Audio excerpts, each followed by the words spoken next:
पिछले क्लास में हम लोग रेशनल नंबर किसको बोलते हैं इसके बारे में हम लोग पढ़ चुके हैं। आज हम रेशनल नंबर के बारे में और भी कुछ जानने का प्रयास करेंगे। तो every rational number can be expressed as a decimal on dividing p by q। Two possibilities arises.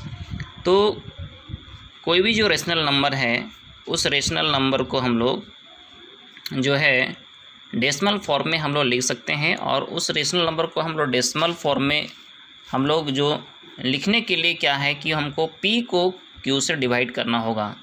तो p हो गया न्यूमरेटर ऊपर वाला और q हो गया डिनोमिनेटर। तो ऊपर वाले नंबर को जब हम नीचे वाले नंबर से डिवाइड करेंगे तब जाकर के हम जो रेशनल नंबर को हम लोग डेसिमल फॉर्म में हम लोग उसको लिख सकते हैं। अब क्या होता है कि इसमें जब ऐसे हम डिवाइड करते हैं तो दो पॉसिबिलिटी आएगा। पहला पॉसिबिलिटी क्या होगा, the remainder becomes 0 and division concludes after a finite number of steps. In this case the decimal expansion obtained also terminates or end. तो यहाँ पर क्या होगा कि रिमाइंडर जो है फर्स्ट केस में क्या हो सकता है, 0 हो सकता है। दो केस होगा। तो फर्स्ट केस जो होगा उसमें आपका रिमाइंडर जो है 0 हो जाएगा, और जो मेरा जो डेसिमल एक्सपेंशन जो आएगा, जो मेरा क्वोशिएंट आएगा, वो लिख रहा है कि the decimal expansion obtained also terminate. तो डेसिमल एक्सपेंशन जो होगा और जो पॉइंट पे मेरा जो आंसर आएगा, क्वोशिएंट जो आएगा, वो टर्मिनेट करेगा या तो एंड करेगा, मतलब वो ख़त्म हो जाएगा। यानी हम लोग यहाँ पे बोल सकते हैं कि डिवाइड पूरी तरह से ख़त्म हो जाएगा। दूसरा कंडीशन है कि the remainder never becomes 0 and repeating string of remainder is obtained. दूसरा कंडीशन है कि रिमाइंडर 0 नहीं हो रहा है, जब हम डिवाइड कर रहे हैं उस रेशनल नंबर को तो वो रिमाइंडर 0 नहीं हो रहा है। और लिखते हैं and repeating string of remainder is obtain, हमेशा जो है रिमाइंडर बच जा रहा है। तो in this case we get a digit or a block of digit repeating in decimal expression. तो इस केस में क्या हो जाएगा कि जो मेरा क्वोशिएंट होगा, क्वोशिएंट में हम लोग पॉइंट के बाद में हम लोग कोई खास नंबर जो होगा बार बार रिपीट करेगा। वो सिंगल डिजिट भी रिपीट कर सकता है, हो सकता है कि सिंगल डिजिट से ज़्यादा भी 1-2 डिजिट जो है वो बार बार रिपीट कर रहा है, तो उसको हम लोग बोलेंगे रिपीटिंग इन डेसिमल एक्सप्रेशन। तो हमारे पास दो कंडीशन आएगा जब हम कोई भी रेशनल नंबर को हम जब डिवाइड करते हैं, तो उसमें दो कंडीशन हो सकता है, या तो फिर आपका रिमाइंडर 0 हो सकता है, या तो रिमाइंडर जो है 0 नहीं हो रहा है तो बार बार वो क्या होगा, रिपीट करेगा।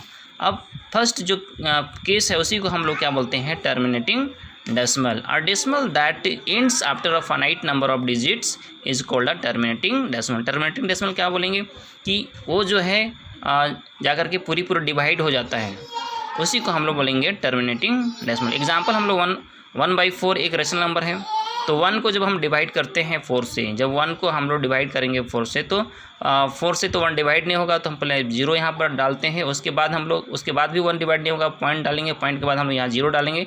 अब 4 2 हम लोग 8 लिखेंगे, तो क्या होगा, रिमाइंडर 2 हो जाएगा।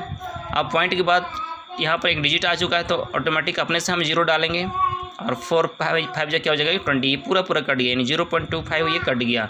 इसी को हम लोग बोलते हैं कि ये टर्मिनेटिंग डेसिमल है। जो पूरा डिवाइड हो जाता है, पॉइंट में जाके पूरा कट जाता है, उसको हम लोग टर्मिनेटिंग डेसिमल हम लोग बोलते हैं। उसी तरह से उसके बाद जो है जो सेकेंड है उसको हम लोग बोलते हैं रिपीटिंग और रिकरिंग डेसिमल। तो इसको किसको बोलते हैं, are decimal in which a digit or a set of digits is repeated periodically is called a repeating or recurring decimal. तो क्या होता है कि रिपीटिंग या फिर रिकरिंग डेसिमल जो होता है वो एक जो खास जो है पॉइंट के बाद कुछ खास जो नंबर है वो बार बार रिपीट करेगा। एक ही डिजिट रिपीट कर सकता है, या तो 3-4 डिजिट जो है वो सेट ऑफ डिजिट रिपीट करेगा। तो बार बार रिपीट कर रहा है तो उसको हम लोग रिपीटिंग डेसिमल या तो रिकरिंग डेसिमल हम लोग बोलते हैं। इसको एग्जांपल के थ्रू हम लोग समझ सकते हैं। जैसे कि हमारे पास एक नंबर है 2/3, तो 2/3 को हम लोग यहाँ लिखे हुए हैं 0.66, उसके बाद डॉट के बाद ये डॉट इस बात को बता रहा है कि ये जो 6 है बार बार रिपीट कर रहा है, ये हमेशा जो है कभी ख़त्म नहीं हो रहा, बार बार रिपीट कर रहा है। इसको हम लोग शॉर्ट में लिखते हैं 0.6 के ऊपर में हम लोग एक लाइन देते हैं जिसको हम लोग बार बोलते हैं। तो 0.6 के ऊपर में बार है, ये बार इस बात को शो कर रहा है कि ये जो 6 है वो हमेशा क्या हो रहा है, वो रिपीट कर रहा है। तो यहाँ पर क्या है कि हम लोग 2 को डिवाइड कर रहे हैं 3 से, तो 2 3 से डिवाइड नहीं होगा, 0 डालेंगे तो भी डिवाइड नहीं होगा, यहाँ पॉइंट डालेंगे तो यहाँ पर हम लोग 0 डालेंगे। अब इसको हम डिवाइड कर सकते हैं 3 6 18, और रिमाइंडर क्या आता है, 2 आता है। तो 2 रिमाइंडर आ गया। अब क्या है कि इस पॉइंट के बाद अगर कोई नंबर आ जाता है, कोई भी डिजिट आ जाता है तो हम अपने से 0 डालते हैं। तो यहाँ पर अपने से हम जब 0 डालते हैं तो ये फिर 20 हो गया। अब फिर हम डिवाइड करते हैं तो 3 से 18, अब फिर इसका रिमाइंडर 2 हो गया। फिर हम लोग जब नंबर आ चुका है तो ऑटोमेटिक अपने से 0 डालेंगे। तो इस तरह से क्या है कि बार बार जो है ये 6 आ रहा है। तो इसी को हम लोग बोलते हैं, इसको हम लोग बोलते हैं रिपीटिंग और रैकरिंग डेसिमल हम लोग बोलते हैं। रिपीटिंग या तो फिर रिपीटिंग डेसिमल या तो फिर हम लोग रैकरिंग डेसिमल हम लोग इसको बोलते हैं। तो यहाँ पर एक ही डिजिट रिपीट कर रहा है, लेकिन हम लोग अगर देखेंगे 3/11 जब इसको हम लोग डिवाइड कर रहे हैं तो यहाँ पर देखेंगे कि 2727 ये बार बार रिपीट कर रहा है। इसीलिए हम लोग 3/11 को हम लोग लिख रहे हैं 0.27 के ऊपर में, ये दोनों में बार लगा हुआ है, ये दोनों में बार लगा रहा है कि दोनों डिजिट क्या है बार बार रिपीट कर रहा है। तो यहाँ पर ये सेट ऑफ डिजिट हो गया, यहाँ पर 8 डिजिट हो गया, एक ही डिजिट रिपीट कर रहा है, लेकिन यहाँ पर ये सेट ऑफ डिजिट रिपीट कर रहा है। तो इस तरह का जब भी आएगा तो हम लोग बोलेंगे कि ये क्या है, ये आपका रिपीटिंग डेसिमल हो सकता है या इसको हम लोग बोलते हैं रैकरिंग डेसिमल।